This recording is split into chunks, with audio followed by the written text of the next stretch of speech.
All right, this is Jake's interpretation of my interpretation of my client Jake body move work. I thought his body was a great read for at least a starting point for his goals.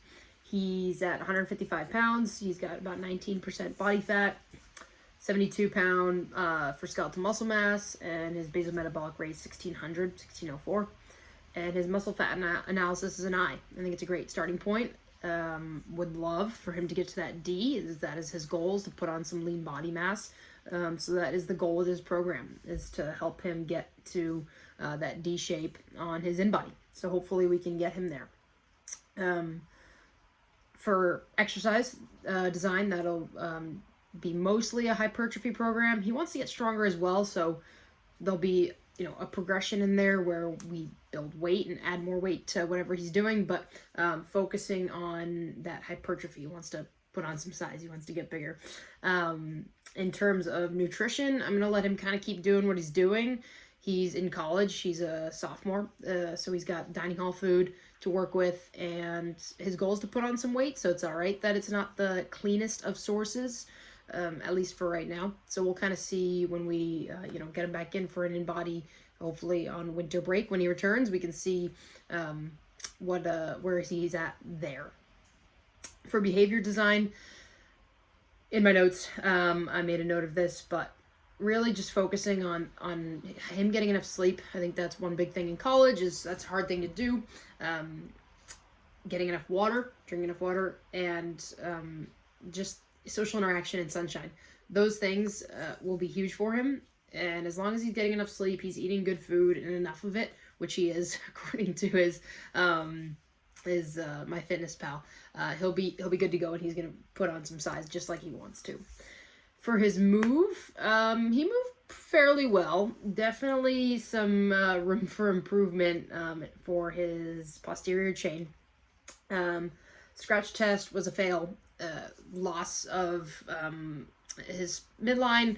Definitely needs to strengthen that core. We saw that in more than one test. Definitely pushing his head forward as he reached that top arm up. So a little bit of upper body mobility, but also some core stability and strength. The overhead squat was fairly good. I would definitely give it a pass. I think there's a little bit of room for improvement in there, but he was on his heels. He had a decent squat stance. He was able to keep his arms mostly in line with his ears. His chest came forward a little bit, but still keeping in line. Good core control. Felt confident, looked confident with the movement. Toe touch, chest, fail. Definitely needs to work on those hamstrings. I made a note in my little paragraphs there that he's working through a back injury that he had back in last spring. I think that might be tied to the tightness in the hamstrings, so hopefully we can get him to be loosened up a little bit more. And he's avoided deadlifts because he thinks that they hurt his back, but I think it has something to do with the tightness in his hamstrings. So we'll do a lot of RDLs, working on just the hamstrings themselves, the glutes, but also the core, and being able to maintain that nice flat back as we go through that movement. Lunge test was a pass. He's got great single leg strength. In his current program, he was doing a lot of Bulgarian split squats. That's his favorite.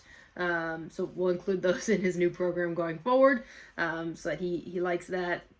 The straight leg raise test, definitely a fail. But I think for the same reason that he failed the toe touch, I think it's the tightness in the hamstrings. He was able to keep his head on the ground, and his bottom knee was bending more than his top leg was. He wasn't externally rotating or anything, but still, regardless, failed. So we'll work on that. Planks were pretty good. Front plank, pass. Reverse plank, fail. He wasn't really, let me go back to the front plank. Passed based on, I would just say, sheer upper body strength. I didn't stop him, but he definitely lost midline stability throughout that whole plank. Definitely not neutral, not from, head, hip, heel. His low back was kind of caved in. So I really want to focus on that within our core work. Again, another thing I think Another thing I think played into his injury with his back.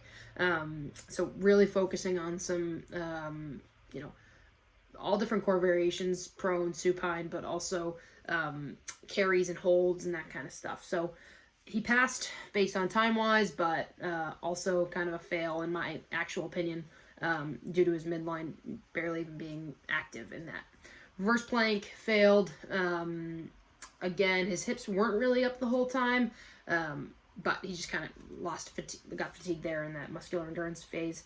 Side plank right passed, side plank left failed by about 12 seconds. So just some muscular endurance there as well. So we'll be including a lot of planks and core work in our work together. In terms of program design, that's there. Exercise design, move won't really change his behavior or his nutrition all that much. But our OPEX work, he hit, let's see, just pulling it up, 112 cals. So not great, I would say. But for a guy who's only been lifting, I would say pretty good. He was a runner in high school. He ran cross country for 4 years, track for 4 years. Once he got to college 2 years ago, transitioned just to weightlifting and training that way. So I would say pretty good for just jumping on the bike and getting after it. We're not going to build in a whole lot of map stuff. Definitely no pain. This is going to be a gain-focused program.